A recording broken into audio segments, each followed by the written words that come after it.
In case you are wondering, while I'm recording this live show with Alex Bryant, the camera is recording me. Magic. Absolutely magic.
So I'm live. I have to remember not to cross my feet because basically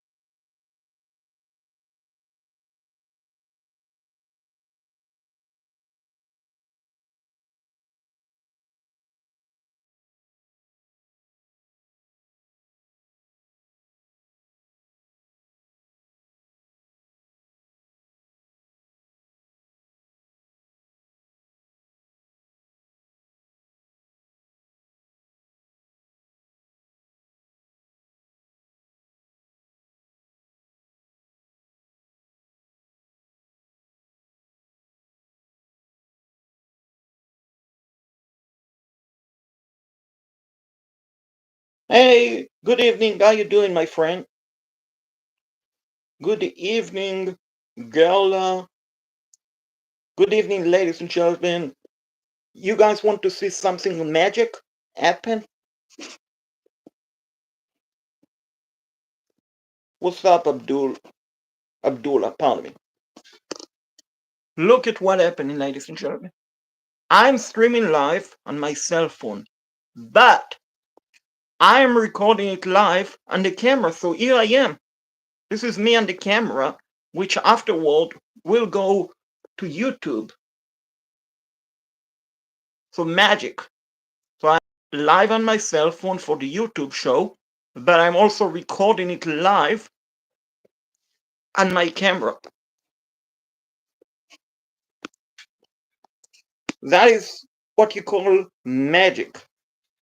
That is what you call magic because the streaming quality on a cell phone is not as good. Now, the reason why I'm doing that, ladies and gentlemen, on YouTube, if I stream through my computer, I cannot have two people at the same time join me. But if I stream through my cell phone, I can have a guest join me live. So that is a big, big time difference between YouTube and cell phone. So this is me. See? You're looking at me. This is me. Hi. See, it's pointing at me. Very, very, very fancy camera. I'm I'm using the Sony A6700, a $1,700 camera, but it's one heck of a camera. Did you guys have a good day today? We are waiting for Mr. Alex Bryant, NFL Insider. Make sure to check out his work at alexbryant.com.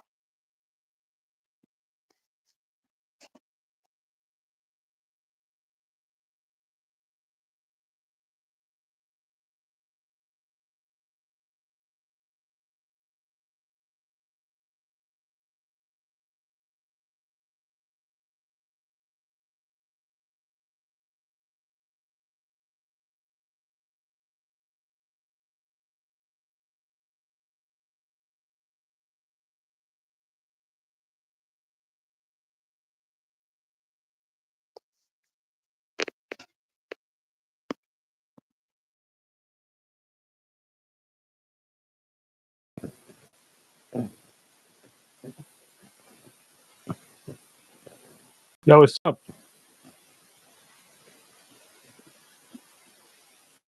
Good Hey, hear evening. you. Yeah, Oh, can there you you hear go. me? Yeah. Yeah, I So, got you now. I got you now. yeah, feel free to share the stream with all of your celebrities and X. All right. While you do that, here's something magic that I brought last week. Actually, got it on Thursday. Not sure if you can see, but basically, while we are live on YouTube through my cell phone, it's recording live through my Sony A6700. Sick, dude. Yeah, so doing double the duty because YouTube basically it's impossible, and they need to fix it. It's impossible to go live together on a computer, Yep. which doesn't make sense. But anyway, it is what it is. Not a big deal. So the Panthers OTA and a lot of news have been happening, even though they just practiced for 2 days now. Yeah. And one of the big news yesterday, Tommy Tribble, they announced he had a back surgery, and not Wardy, DJ Wandham was out. I'm not sure for what extent. I'm not sure if he was back today in practice or not. But my what I don't understand in general, you're going to have a surgery. Why, as an NFL player, why not have the surgery 3 weeks ago, 4 weeks ago, 5 weeks ago? I understand he's 25 years old and all of that, but why not have the surgery earlier? A, so he could have been at OTA, and B, realistically, you won't have a chance to miss training camp. So I feel like, then I will let you have the floor. I feel like the reason why they're doing the surgery late, per se, laziness. Just plain and simple laziness on the player's part. Yeah. I mean, at the end of the day, I don't know. And that's the problem is that all we can do is speculate. But there's 1,000 reasons why that could be. I mean, the doctors only have a certain amount of time off. Um, on the off season as well as the players. So I mean, just getting a schedule together with the team doctor and the player and getting a first opinion, a second opinion. Also, the player like isn't being paid to do it in the off season. And Scottie Pippen kind of created that line in the sand. It's like, hey, I'm not going to go get surgery when I'm not being paid. Like that's my time off. That's the time that I've already put aside for my kids. That's to go see them perform Wicked or I don't know. At the end of the day, I just don't know. I'd rather give Tommy Trimble the benefit of the doubt because Trimble's been a pretty stand up dude for the entire time he's been with the Panthers. Um, Also, I think that it seems like it's not that big of a recovery time. It seems like a pretty minor surgery, and it's still 3 months away from the start of the regular season. I'd rather him the amount of time he's going to take to get back, especially with somebody like Trimble who's a vet. He's probably gonna have vet days anyways. He's probably gonna be, he's probably not gonna have the same wear and tear during the off season as most anyway. I think it's probably a collaborative decision on the coaches and the players' side, especially when Tommy Trimble signed a contract. No, like they offered a contract and he signed a contract, knowing that this was going to happen. I think this is a lot of like a nothing burger for that. With Wanham though, it's scary, man. He just is always hurt. It's like when he's on the field, it's great. I still don't understand why they cut Clowney early because they waited until June 1st. Like it's not like Clowney went to another team. Like he's not another team. And if we waited to June 1st, we would have had a better cap situation.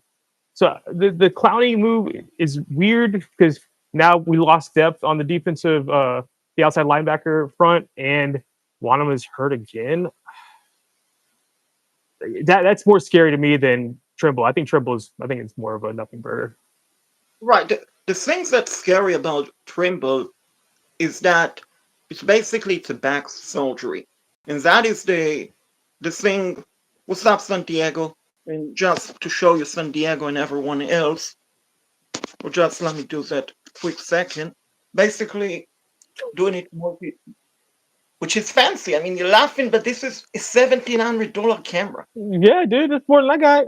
I'm like negative $300,000 right now. So you being So able to afford a $1,700 camera is awesome. I'm a payment plan. I'm payment plans, but no, but I mean Yeah, that is how they do it professionally. Radio station, TV station, basically one camera in here, one camera over there. So that yeah, is you're gonna why, figure it out, dude. right? So that is why I'm having my phone down, so also can record like that. But There you go. anyway, so what I was saying, thing with Tremble, it's a back surgery, and back surgery, it's a big concern. It's a big time concern for a back surgery. Like you're concerned about you're concerned about the back because it's a fragile part of the body, realistically, for an NFL player. Now that is number one. Now with DJ, did they announce why he's out again? I think this is just it's a very minor. I can't remember what it was. I think it's just um they don't want it to get worse. So like he's already been a year in Evero's system. I think it's kind of just like let's Corton and Princely get like more snaps, and get somebody like Jones more like acquainted with the offense. It doesn't look like it's going to be that big of a deal. I'm I'd be shocked if it's that big of a deal. They would have already come out and kind of said it. Uh, they also had an easy way to cut Wanham. Wanham was basically here on a 1 year, non-guaranteed contract. So if it was really bad, they would just cut him. Um, I think it's just more like let's precautionary than it is like a big deal. But continuously showing up on injury reports is never good. Same with Coker. Coker, I'm like worried about too. He's 23 years old and already like consistently having soft tissue problems. It's just not a good. It's just not good. It's more of like a eyebrow raise than it is like a red flag right now. Right, but Kokyo, I could be mistaken. I haven't followed OTAs that much this year. I believe Kokyo practice, unless I'm mistaken. Yeah. I'm just talking about just like in general. I like young guys don't usually deal with soft tissue problems, and the ones that do, like Christian Watson, like Will Fuller, like they just don't go away. Towards, I mean, uh, uh, uh, even Julio Jones to a smaller extent. Like you have to manage that forever and ever and ever, and it just doesn't. Once you start getting soft tissue injuries, they just keep coming, and Of course. Now, same with DJ Wonder. And I mean, I don't understand realistically how it can be odd at OTA, the start of OTA, when they weren't allowed in the building prior and all of that. It's almost doesn't make sense. How in the world do you get odd when you are not even practicing? oh, I mean, I'm like I said, like these guys practice outside of their. They have trainers. They stay ready. I mean, you stay ready so you don't have to get ready. Honestly, I mean, you see these videos all the time. You see Excel. You see Chuba like apparently lives at Bank of America Stadium. They open these doors for these guys to work out. Sometimes you tweak some things, like it happens. I don't think I wouldn't be the only red flag for me is that stuff keeps happening to Wanham, and that just doesn't. Nick here, Nick there, like something here. It just not. It isn't good because like other guys aren't. That doesn't happen to everybody else. Like so, you're always like holding your breath for guys. It's like kind of like every time Austin Corbett takes the field, you're like, hope he doesn't get hurt today, or Adam Thielen, like, oh, hope he doesn't get hurt today, kind of thing. So, um, it just more of a it's just like kind of in the back of your mind, like, crap, is he gonna? I hope he doesn't get hurt versus a I'm concerned about him at this very moment. Right, but I think in a way it's a feel just like a week ago when I had a feel about the defense being bad potentially. Mm, Something something that we have to in essence let it go because I mean but at the same time I I would hope that considering I mean we're saying they practice off season by themselves.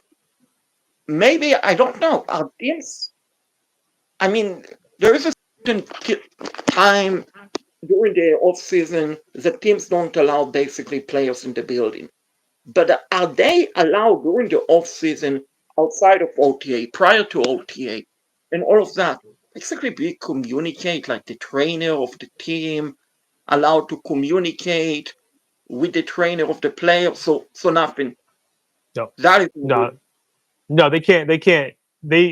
It is open. Basically, it's like I don't know if you ever played basketball, but when we had basketball tryouts, we would have open gym. Basically, they say unlock the doors. Say, hey, go play, do scrimmages, whatever you want to do. Same thing with Panthers. They can't have actual because basically what they're saying is that you get a leg up on the competition if you had actual um, uh, coaching or actual. Remember, like I don't know if you remember like the Tom Brady and Byron Leftwich thing when he went to the Bucks and he got in trouble because Byron Leftwich was like coming over and they were discussing plays and stuff like that. You can't be a representative of the team and have contact with the player for business purposes, if that makes sense. So the Right, but trainers are not allowed to know.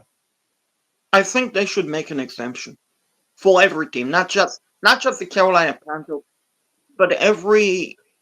And I'm talking about players that are signed. I'm Oh, not talking about. they break the rules. I mean, everybody breaks the rules. I mean, this is just like black and white dotted line. Like you're not allowed to, but they all break the rules. I mean, they Because the players are on offset. With all the respect, of course, we're talking about human, but for the teams, they are offset.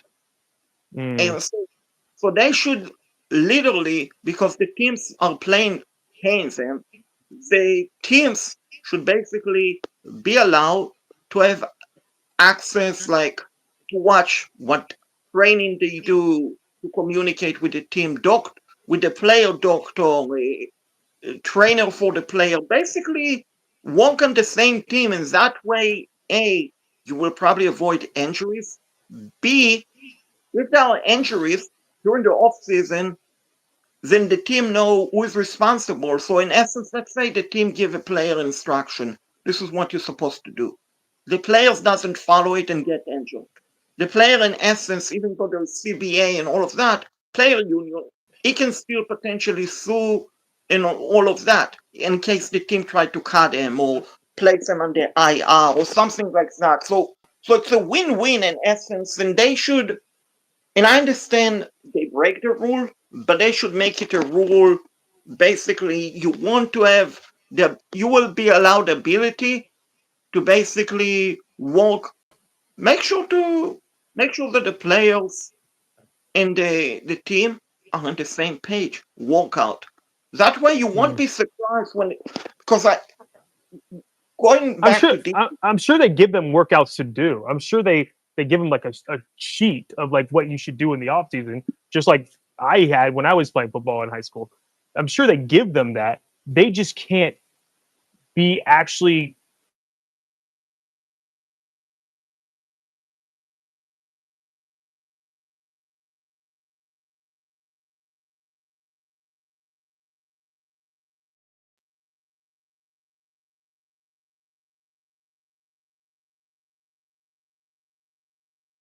players said, we need a break. And if we just allow you to have access to us or us to have access to you, then you're kind of forcing our hands into coming in.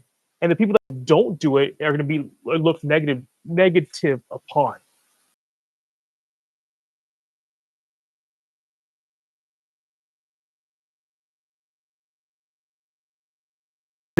At the same time, they are given these things that they need to work on that they break the rules. I mean, honestly, they do. Uh, like Canales sees Excel all the time, sees Chuba all the time. I'm sure they talk about things that he could be doing better. I'm sure he sees trainers all the time and says, "Hey, man, I'm not really feeling that way." Like, well, I'd recommend you going to this knee doctor or this, but they can't actually have professional setting. Right. Because to play devil advocate, as I was saying second ago, we're talking about Wondham in injury. Last year, do you remember after they signed him, basically anticipated and stated he's going to be back in training camp. He's going to, of course, he had unfortunate and very dangerous situation, blood clot, that could have killed him realistically. So we are all grateful he's alive and okay and all of that. But the bottom line, the team, I don't think knew at the time, he had a blood clot. And that is why he's out for such a long time. So if they got word of it earlier, they could have potentially prepare or do something, or maybe even start treatment earlier. So I get your point, but I'm saying in general, every player, every team, if you want to go in and communicate with the team locker room, the team trainer, the team doctor, the coaches, you're allowed to. If you don't want to, it's totally fine. But basically making it optional, which I think, yeah, yeah, I think, Is and stuff like that. You can't say we have to. They'd have to sign a waiver that says anything that you hear from us in this setting, if you get hurt, you can't sue us. That kind because insurances are they're just a bitch. I mean, honestly, like for my bar, for example, I got to pay $70,000 a year in insurances. Uh, for every single person that walks in my bar, it has to be insured. Basically, same thing with them. If you only have to pay insurances for 9 months out of the year versus 12 months for a 90 team roster, uh, that's a that's millions and millions and millions of dollars. So financially, that's a thing as well.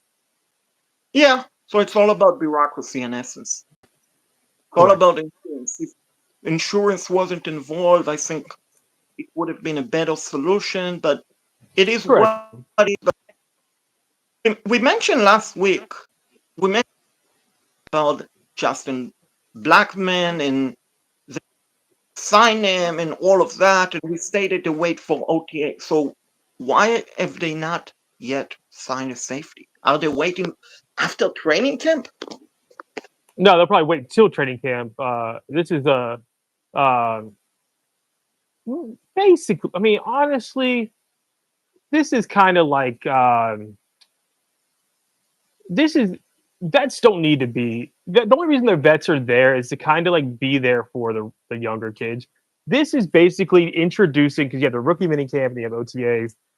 You're just getting in the motion of things. You're just getting into like the very small things. That's why Aaron Rodgers hasn't signed with the team yet. He doesn't need to. This is they're not introducing a big playbook. They're playing 7-on-7s. That's why all this like Shador Sanders and Jackson Dart and get like oh they went 7 for 9 and blah blah. Blah. It's like who cares? Like nobody cares. This is all this is just kind of getting a feel for the young guys in this organization, getting a feel with your new teammates, uh, um, getting back into football shape, and then training camp is like when you're really like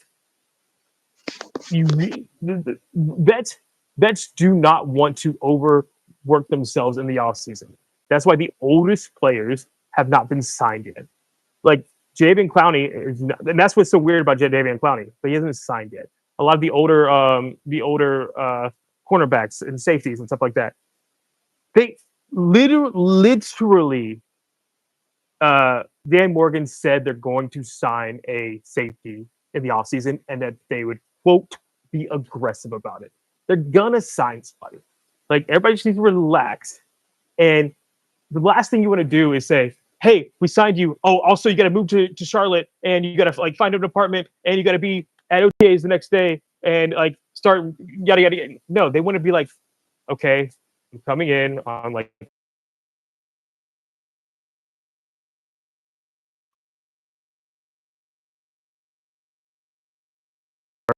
my new system. And then once they're in, they've run these schemes before. Like they'll pick it up quickly. It's not like OTAs. This is May. It's May. Those guys will start getting signed in like mid June. Also, their their money, their what they're worth is what they're worth right now. If something happens, like a big name gets injured, all of a sudden they get much more valuable. So all that stuff kind of ties into it more so than people think.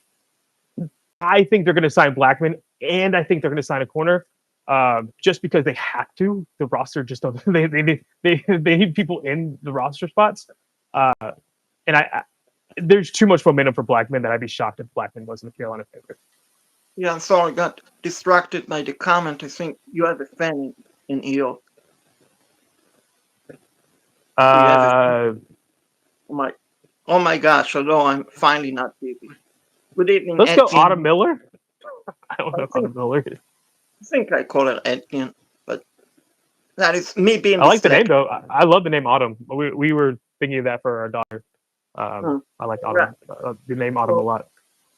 so Etienne, since you haven't been in a while, welcome back. So this what I'm doing, because she's been a member since February.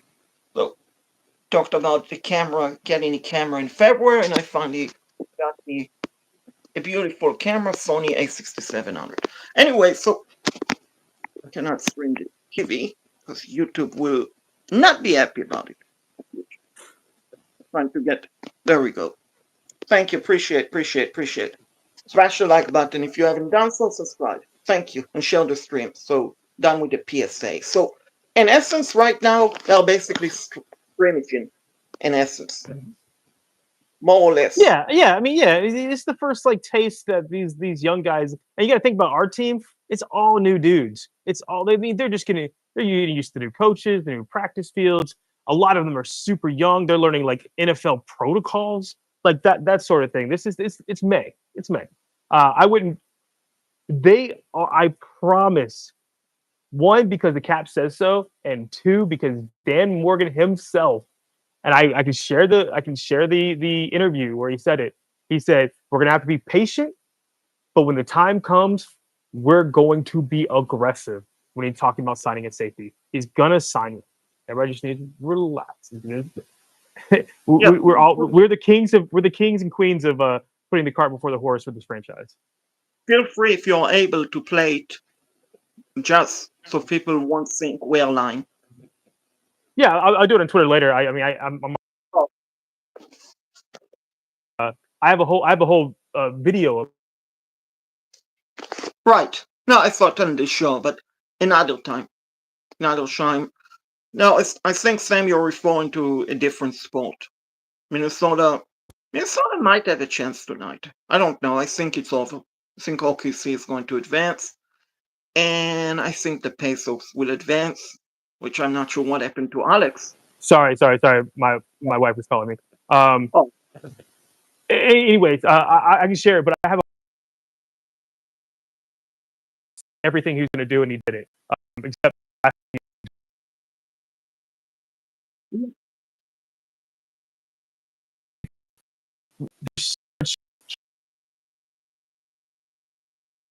they're gonna get two players, and I've been saying but that for a while.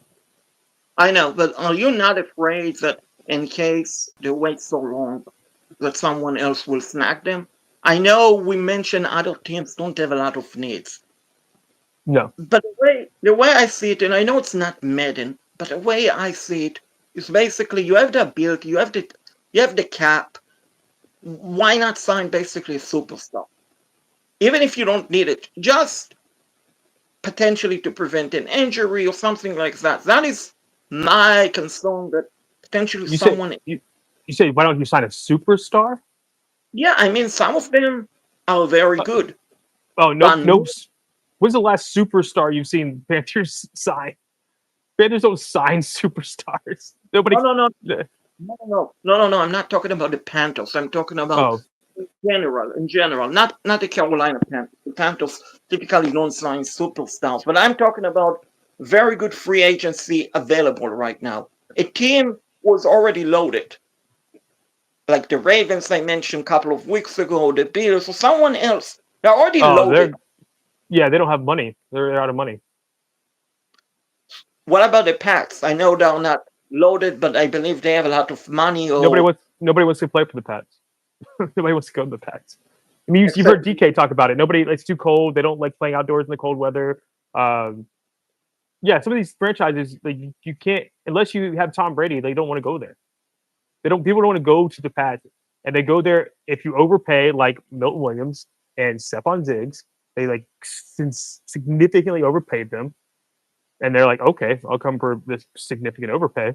But for the most part, they want to play in California. They want to play in domes. They want to play in big markets because if they're playing in big markets, that means that their life outside of football, they're getting all these other sort of ways to make money. If you play in San Francisco and LA, like you're like Jimmy Kimmel. Like you're like you're doing events. You're getting paid hundreds of thousands of dollars every single time you do anything in New York or LA or anything like that.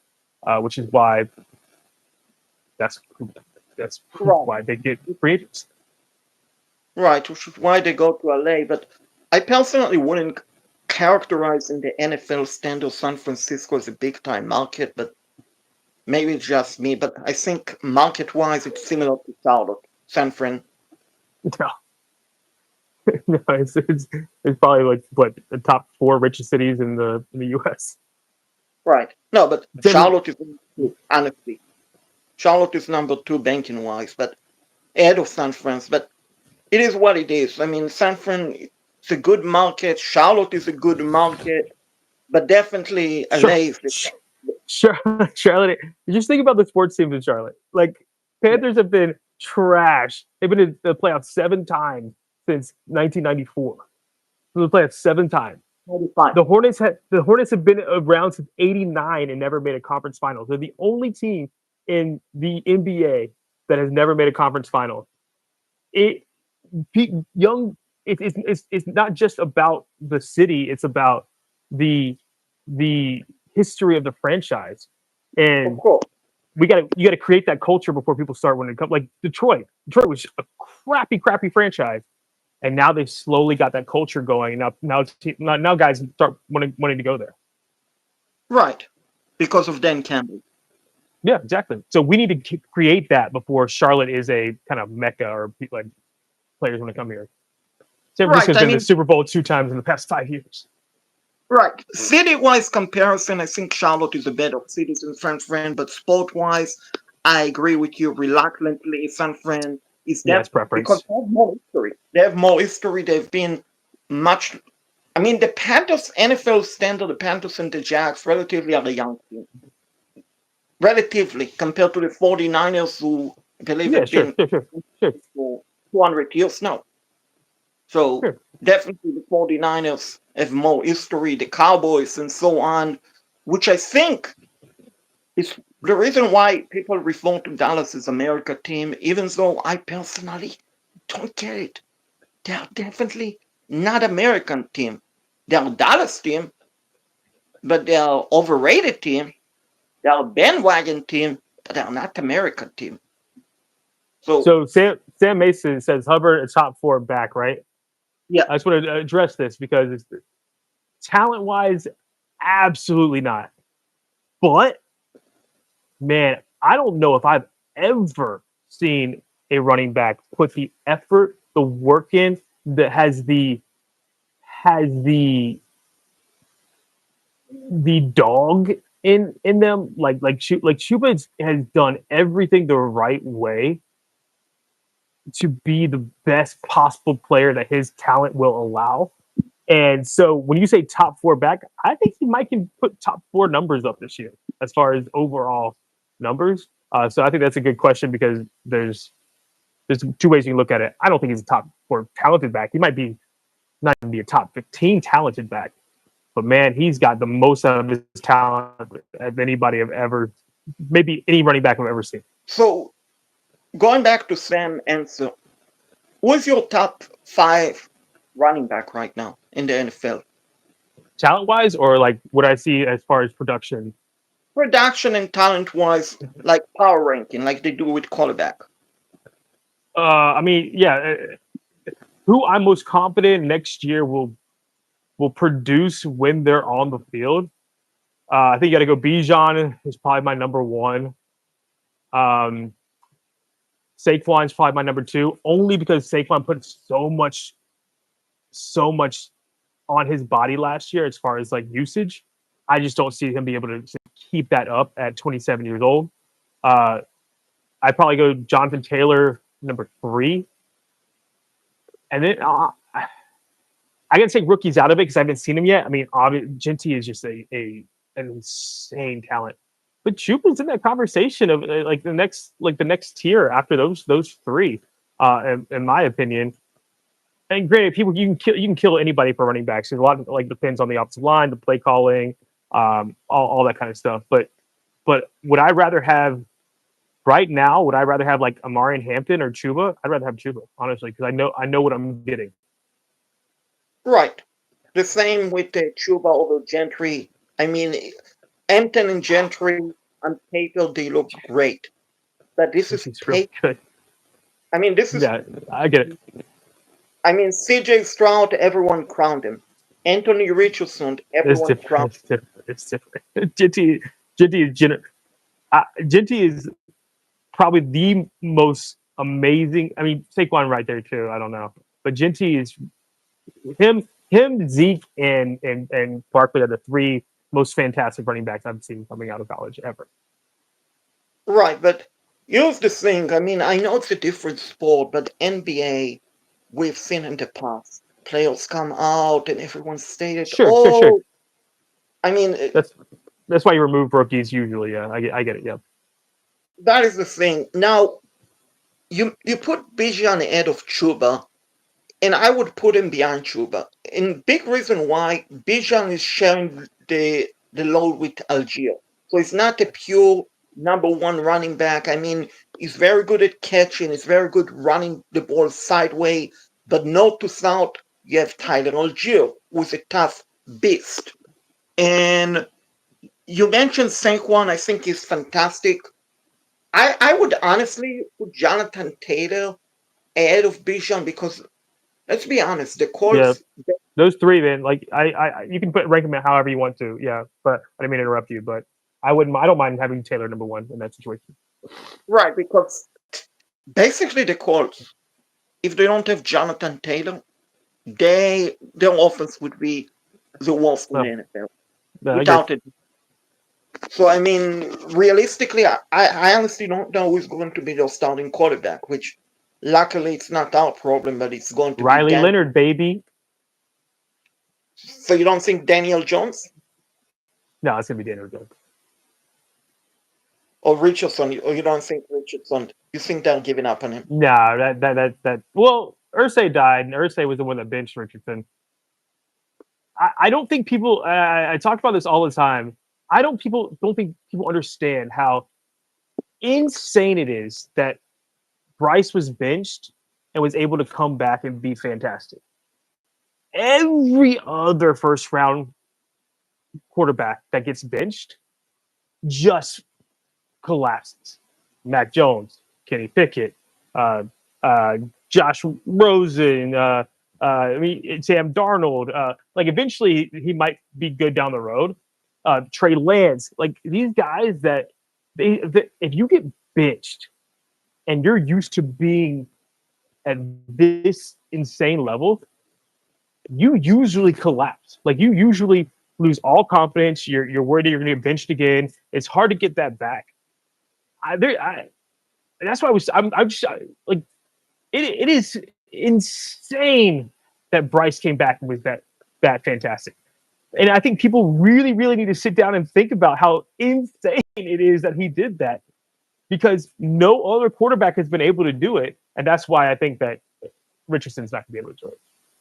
Right, but the big, I think honestly, my friend, what helped Bryce come back? The family environment. I mean, from all we know, he comes from a very good It's supportive. his mental, his yeah, you're right. I mean, his dad's a psychologist. His mental makeup is unreal. It really is. It's just unfreaking real. And no matter what happens in the rest of Bryce's career, I will always have respect for that dude of how he handled the benching and how because I will forever and always tell anybody they gave up on Bryce.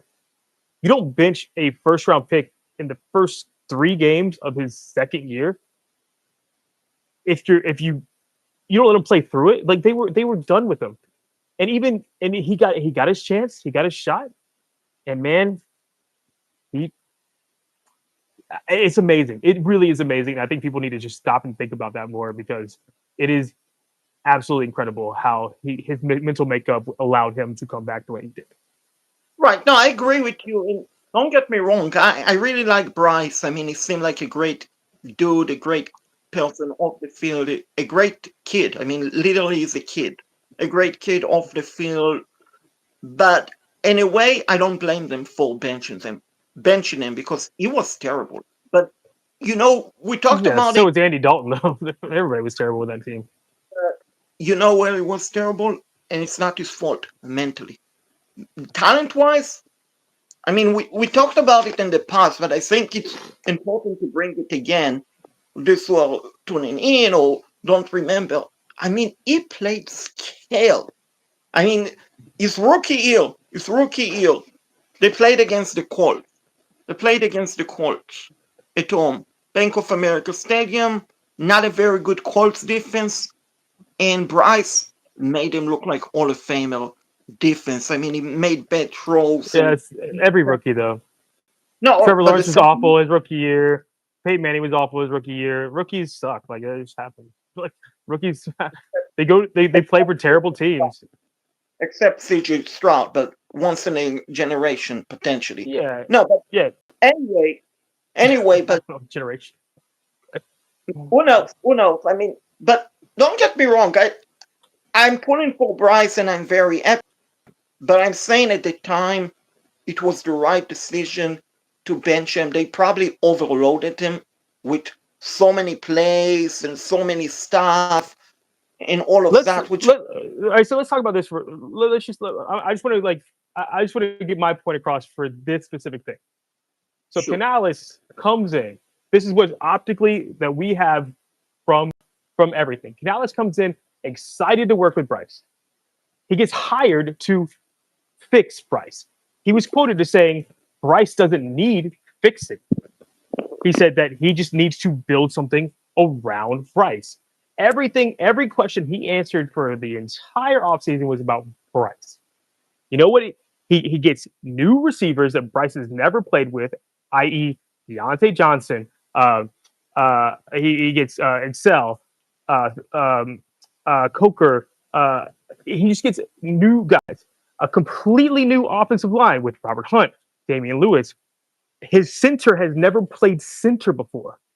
And Canales said, you know what? This guy needs no preseason reps with a guy that's never played center before, with his rookie wide receiver, with Deontay Johnson, who's new, with Coker, who's new, to all this new stuff around him, he never gets to work with, right?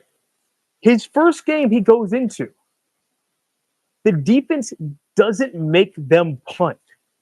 So he's playing from behind the entire game, right? So he makes mistakes that game, which was 1 touchdown, 2 interceptions, through 2 interceptions, right? The entire game. But he's forced to throw.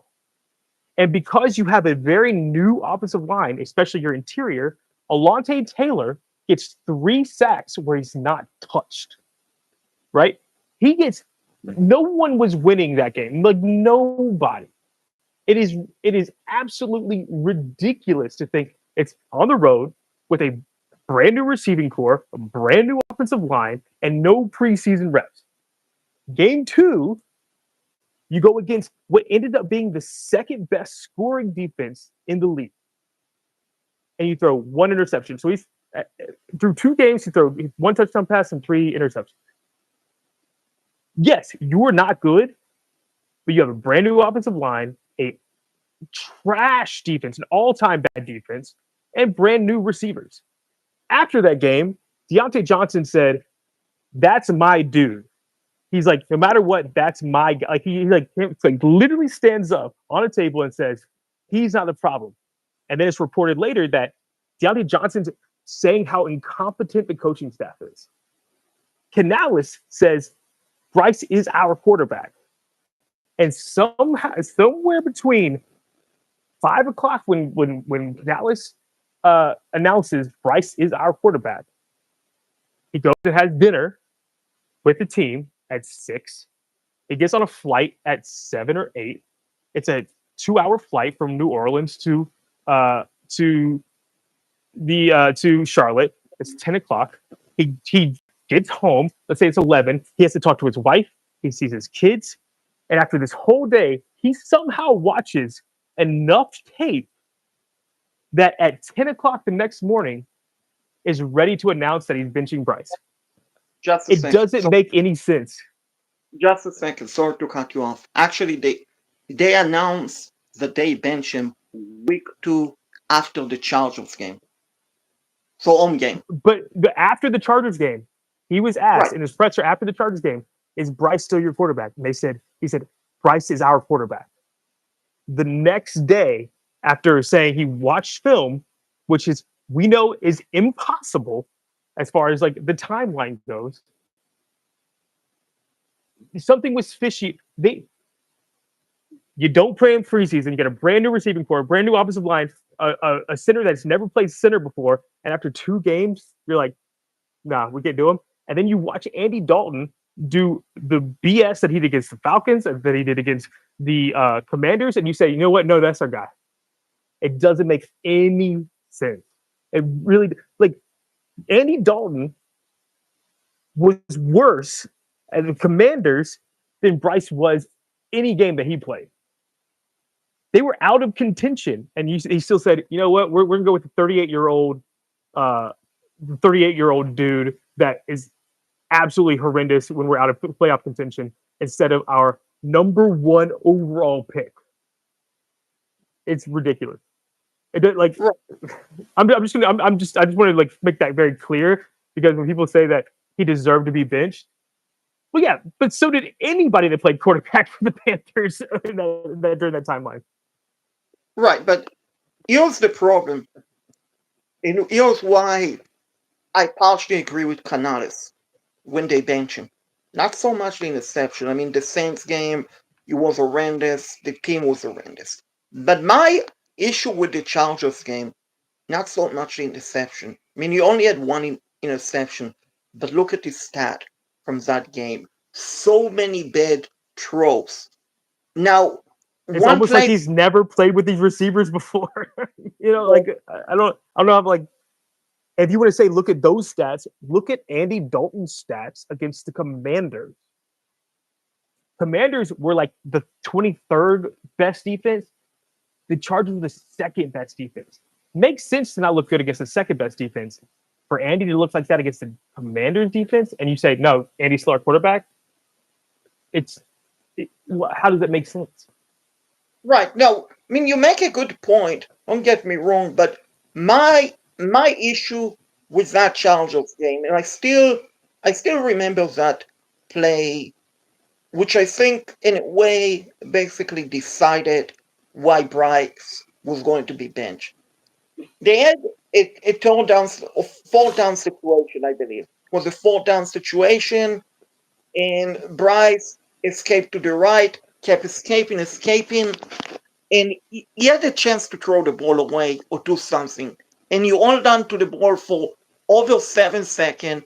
He took a sack from Joey Bosa, and the rest was history. So that, to me, is someone who's playing without confidence, which when you don't play with confidence, you should definitely potentially be benched, not because you're a terrible player, but just so you can get mentally correct and absorb. But it's never worked. It's never worked in the history of football until Bryce. And it's not. And Canales even came out and said it. Canales said it wasn't some big thing where I thought that Bryce was just going to miraculously change over. He said I was going week to week and playing the quarterback that I thought would help us win games. It's not it's just like a narrative that people have just created in their heads of like, hey, well, Canales just needed to do a reset. Canales didn't give a shit about a reset. Canales was like, no, I'm playing this guy because I'm playing for my job, and I don't think Bryce can do it. And then even when Bryce was crushing it, Canales was like, I don't know, like I'm still not sold. Until finally, Bryce had to put like a 5 touchdown game together, and then you see like Tepper has a smile on his face, like we got our quarterback. Now you freaking realize you have your quarterback. It took like Bryce coming back against all these teams, making all these insane throws. People were still pushing Andy Dalton narratives at that point in time. They did not like Bryce. Canales did not want Bryce. Because just think about this. So just think about Trevor Lawrence getting benched after 2 games. He played, and he did. He played poorly. Think about uh, uh, if Ward comes in and after 2 games he looks like crap, and like gotta kick him to the curb. No, he's not very Right. good. It doesn't make sense. Which, again, to Canales' defense, we have to remember something. Coaches typically, when they take a job and there is a quarterback, whether it's a good quarterback or not, typically they prefer to draft someone of themselves. Someone Correct, is a and that's what I've been saying forever and ever and ever and ever. You always get your own quarterback, and that's what people you're spot on. He didn't want Bryce. He wanted his own guy, and it took Bryce having to just show up and prove it. And that's why people need to stand up and just give this guy a round of applause because man, not only did he have a coaching staff and a front office that was against him, that benched him for what? He got his opportunity and he said, "Watch this," and that's the dude that can lead you to a Super Bowl. right. You're right about it, but also at the same time, the pressure is very high on Bryce. I mean, very high. If he start the season bad, I don't think. I mean, I don't know what they will do So if he they'll just be start bad and they'll draft somebody next year. right. Which That's how it is with any quarterback, honestly. right. So it's basically in a way make or break for Bryce and Carolina this season. It really is because next year, Every I season know. is for him, yeah. I mean, next year, I know everyone's saying right now, oh, the quarterback class is very deep, and then it's not deep. But realistically, I feel like right now, next year quarterback class is very deep. But hopefully, hopefully we won't need it to have this conversation next year and just talk about the MVP because basically Bryce is feeling this season he can be a top 5 quarterback and put up tremendous number, but at the Mhm. same time, he can be the bad Bryce. Yeah, I I mean, actually think that you bring up a really cool point of if Bryce doesn't perform, then he won't he'll get another quarterback. It's true with every quarterback. Mac Jones, they said, had the greatest rookie season ever. He went 10-7. He was out the door the next year. Like, I know RG3 got hurt, but he was out the door. You think that if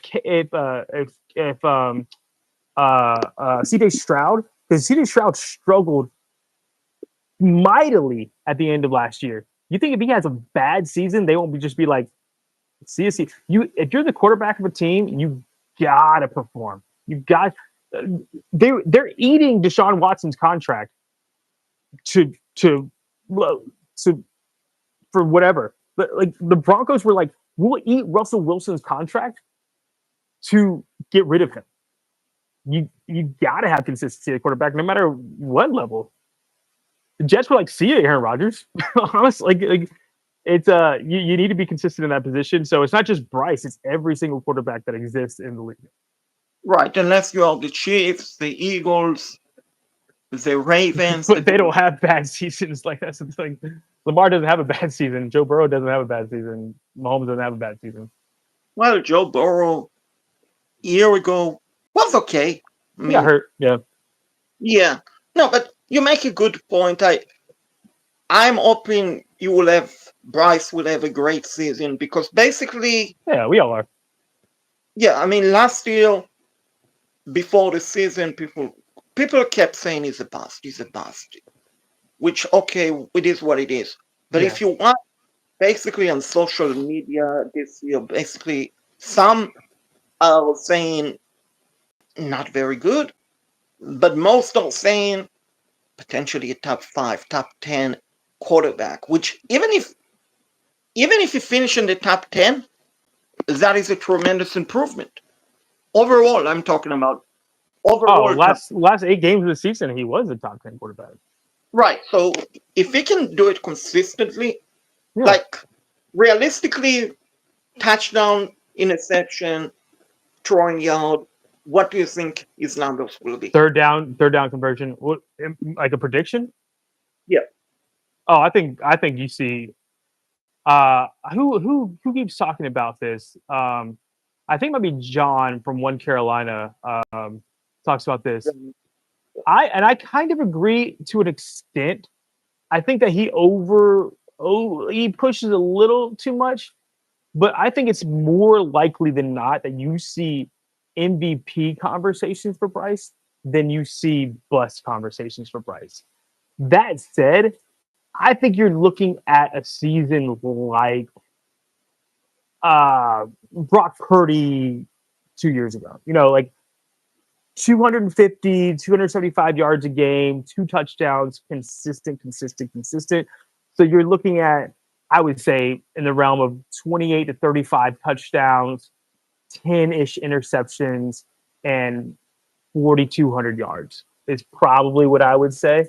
Um, I think he's going to have a fantastic year, but I don't think that he's going to be MVP level. But I think he's going to be maybe like Baker's first year in Tampa, kind Right. of.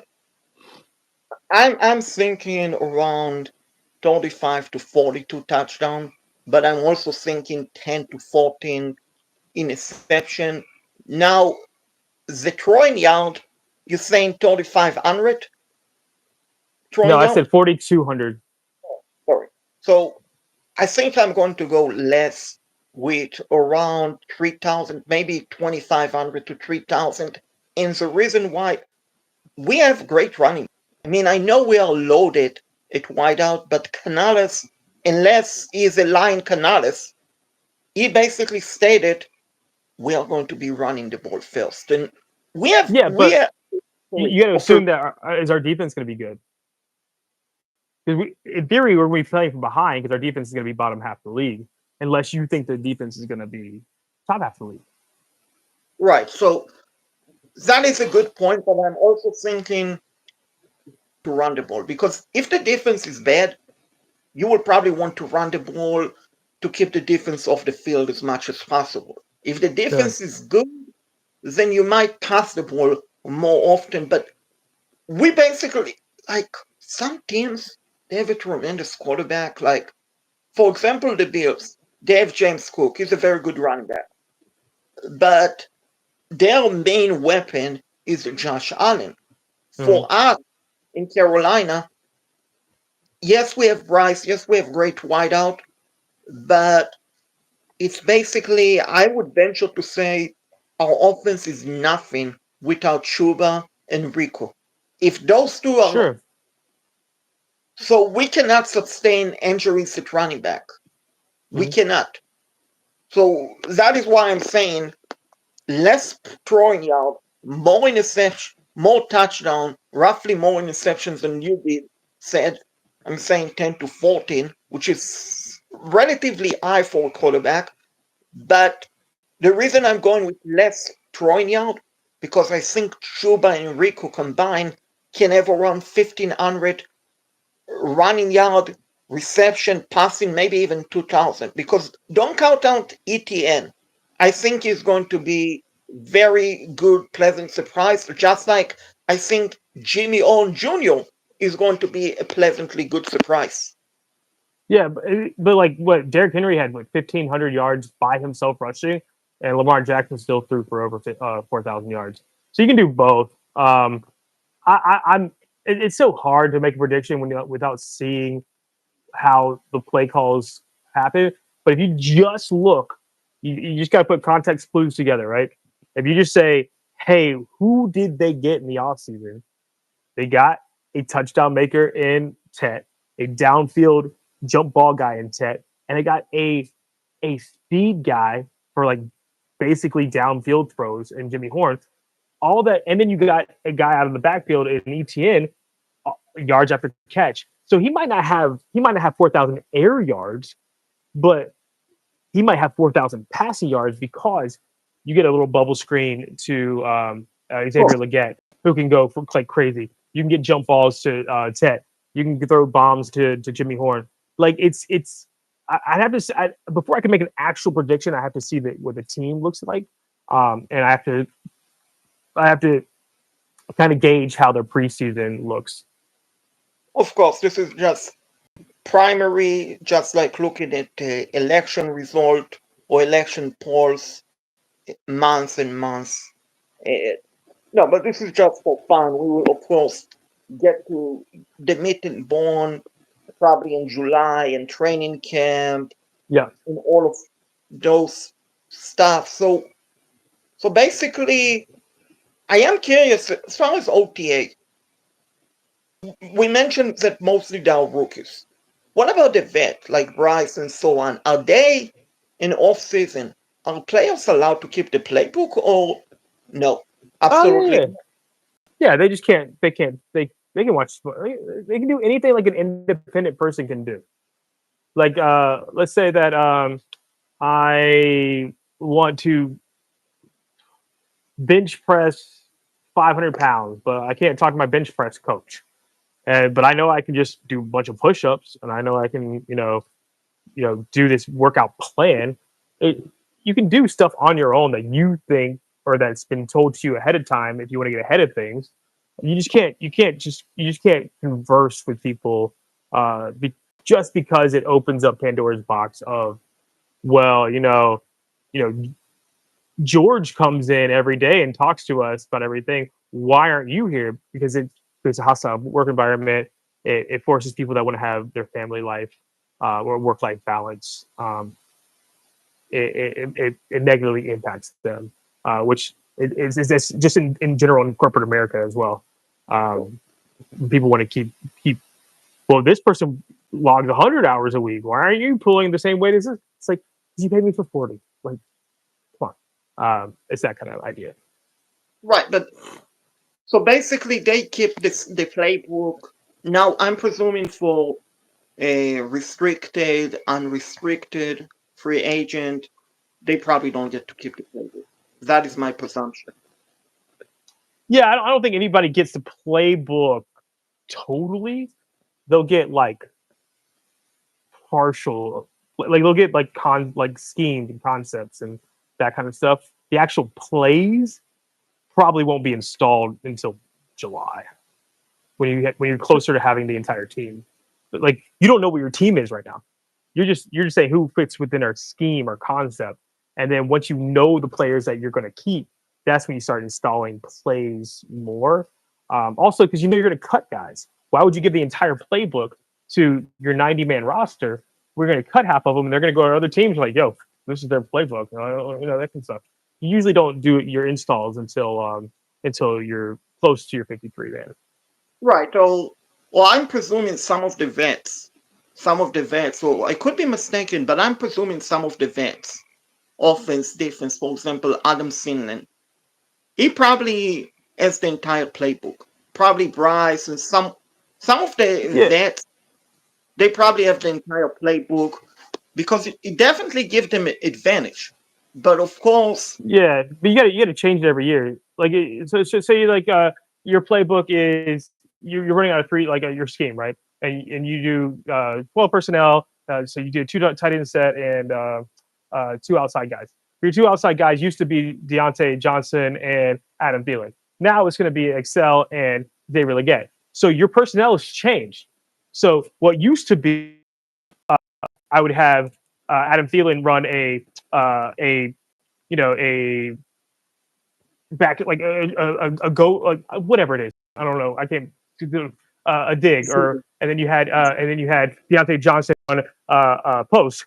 You would have Excel run a go, and then you could have you could have Tat run a go, and then you can just throw it up to him if you wanted to, and then you could have you could have Excel run a post corner, and then you can like set it up to have your Javion Sanders. Personnel matters in your two wide receiver sets, your three wide receiver sets. So because they don't know the personnel, they don't know the playbook yet. So even Canales doesn't have a playbook yet. He's seeing what his personnel is, and Oregon is like how can I develop a whole playbook around the personnel that I have, and that's when the playbook kind of becomes a thing. And those installs happen way later on than right now. Right, and I'm assuming the final point. I mean, we know players basically can do whatever they want off season and so on. I'm presuming coaches, there's nothing obligate the coaches from, hey, do you want to meet? Let's discuss this playbook or something like that, because they're not under any sort of union, unless I'm mistaken. Yeah, no, coaches they're 24/7 gig. They're a full time employees.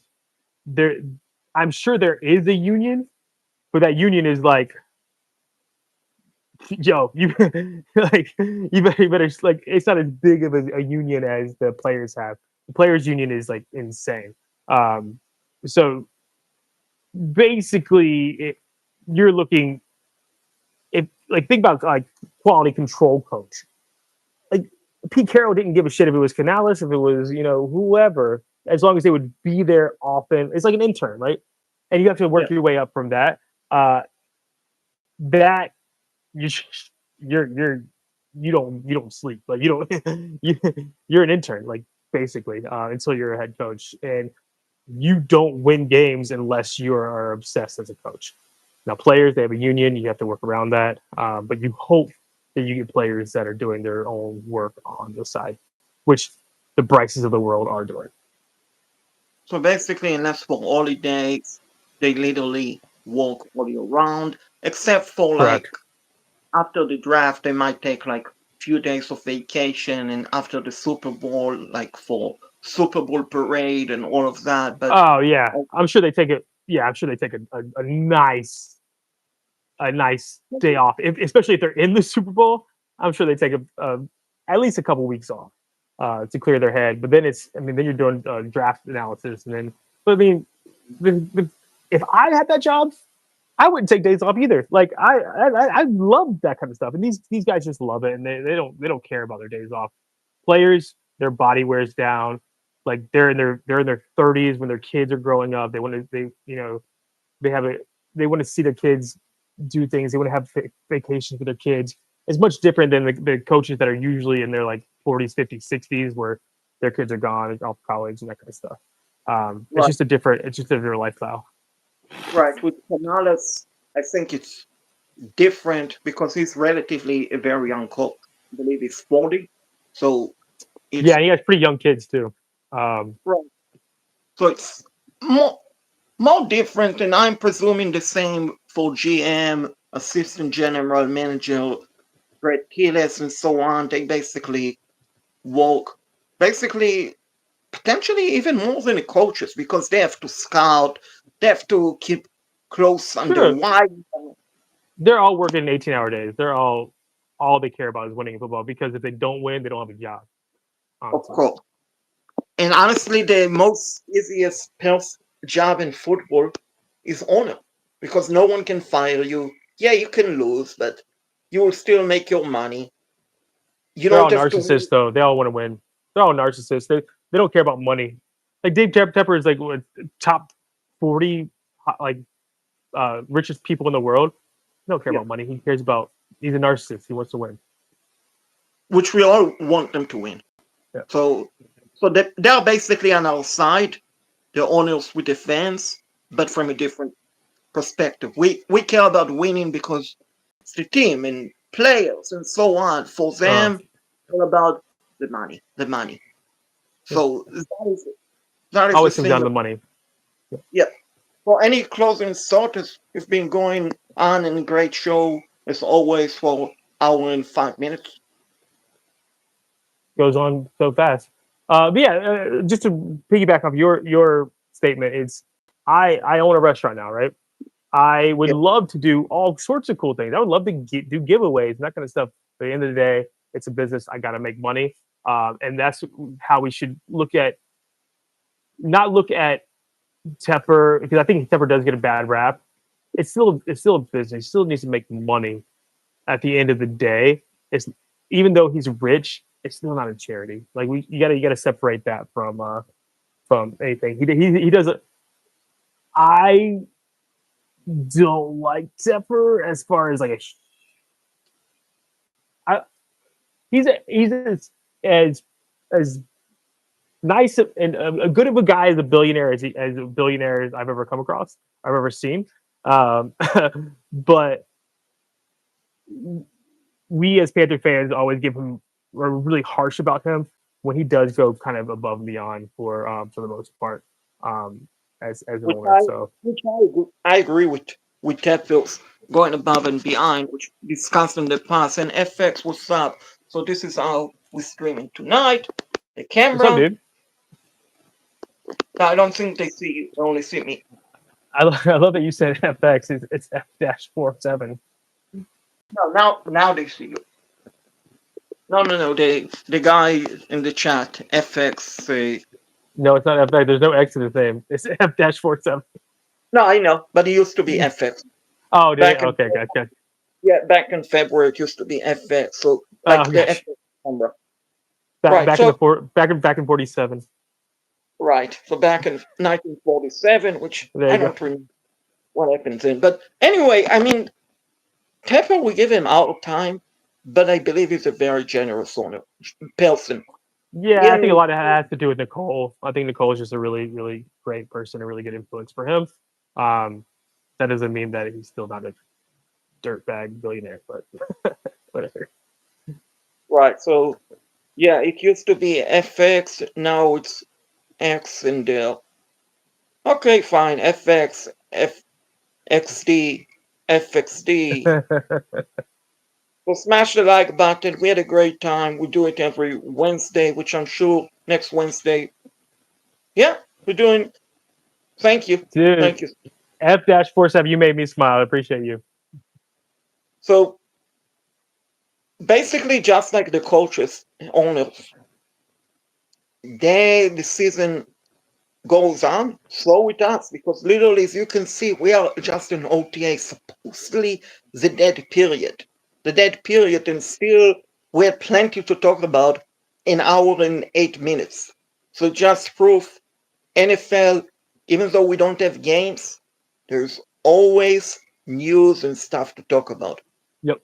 Except for the Pro Bowl. I mean, the Pro Bowl, let's be honest, it's boring. Yep. It's boring. They should get rid of it and Yep. eliminate that completely. But outside of the Pro Bowl week, there is so much to talk about in the NFL. It's basically a non-dying sport, wise and ill.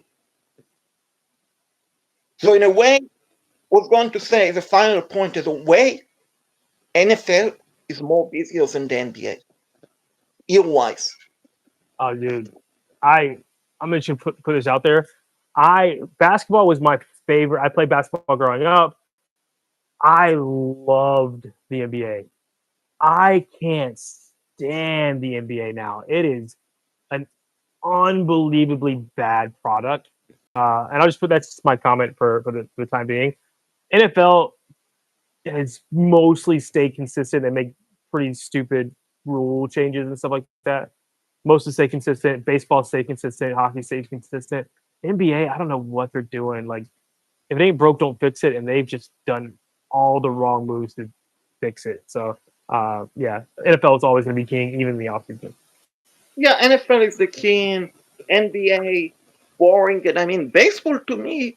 I'm a Braves fan, and I'm subscribed to the FanDuel channel package because we don't. I don't get FanDuel on YouTube TV.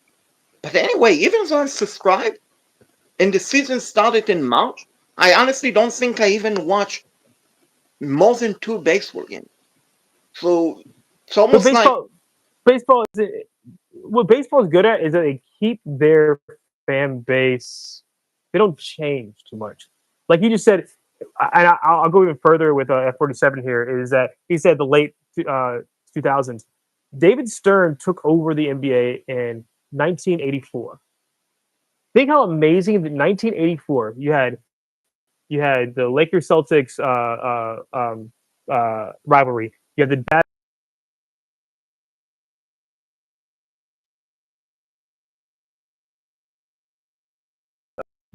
dynasty. Then you had the Spurs dynasty. Then you had the rivalry repeated with Kobe and Gasol versus the Celtics. You had the Heatles, and then in 2014, at the end of the Heatles run, David Stern retires, and it ain't been the same since. Man, it's been bad basketball ever since Silver took over, and it's hard to watch. yeah, I agree. You make a good point, but we have to save some good points for next week. Yeah, next As they time. say, as they say, tune in next week to find out more of Alex and myself. Closing point, starting point. Make sure to follow Alex at alexbryant.com. And if you're an insider, 25 years for all Yeah, the news, and myself, which is true about myself, 7 years sport broadcasting experience. So together we bring you the best football show on YouTube, non-biased, non-objective, opinionated for the Carolina Panthers and NFL. So we'll see you guys next Wednesday, 8 o'clock. Good night, everyone. later, y'all.